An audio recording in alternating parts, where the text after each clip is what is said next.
Blender ছাড়া অতি সহজে পারফেক্ট আমের জুস বানিয়ে নিলাম। তার সাথে কিছু আপু প্রশ্নের উত্তর দিব।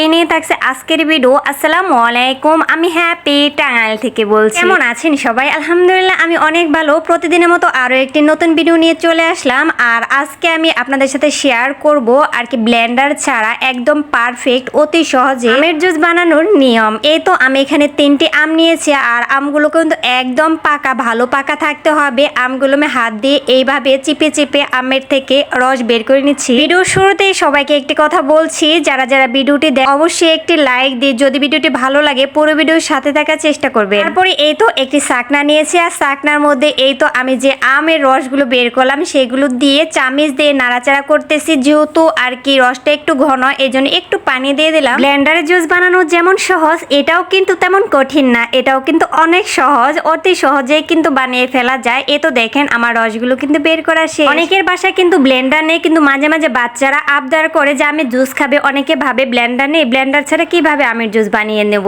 এই তো দেখেন কিভাবে পারফেক্ট ভাবে আমের জুস বানিয়ে নিলাম। তো একটা ছাকনা থাকলেই কিন্তু হবে। এখানে আমি 2 চামচ চিনি আর একটু লবণ দিলাম, আর চিনি না দিলেও কিন্তু চলতো, কারণ আমটা অনেক মিষ্টি, যেহেতু হুসাইন একটু মিষ্টি পছন্দ করে এই জন্য একটু চিনি দিলাম আর কি। আর যেটা আমি ফ্রোজেন করে রাখার জন্য জুস বানাবো ওইটা কিন্তু একটু অন্যভাবে বানানো হয়, সেটা আজকে আর শেয়ার করবো না। এটা যেহেতু এখন বানিয়ে এখনই খেয়ে ফেলবো, কিন্তু মোটামুটি অনেক ঘন হয়েছে। এখানে কিন্তু চাইলে আমি আরেকটু পানি অ্যাড করতে পারতাম, আর কি করিনি, ঘনটা একটু বেশি মজা হয়। আর দেখলাম আমার জন্য হয় না, তাই আমি ছোট্ট একটি গ্লাসে নিয়ে নিলাম, এতটুকু আমার চলে যাবে। তারপর এই তো আমি গ্লাস 3টা ফ্রিজে রেখে দিয়েছিলাম, আর ঠান্ডা হওয়ার পরে কিন্তু আরো বেশি মজা হয়েছিল। আমি কিন্তু আপনাদেরকে আমি জুস বানানো সেভাবে শিখিয়ে দিলাম না, কারণ আমার যে এখানে অনেক আপুরা আছে যারা অনেক সুন্দরভাবে জুস বানাতে পারে। আমি যেভাবে বানাই, যেভাবে বানিয়ে নিলাম সেটাই শেয়ার করলাম। মানে অনেকেই আছে আমার যে ভালোভাবে আর কি রান্না বান্না সবই করতে পারে, আবার অনেকেই আছে নতুন শিখতেছে, তাদের জন্য কিন্তু উপকার হবে, তাই না? যাই হোক, সবসময় তো ছোট আলু পাটায় বেটে খায়, আজকে বড় আলু পাটায় বেটে ভর্তা করলাম, এটা কিন্তু অনেক মজা হয়েছিল। আজকে রান্না বান্না তেমন শেয়ার করব না।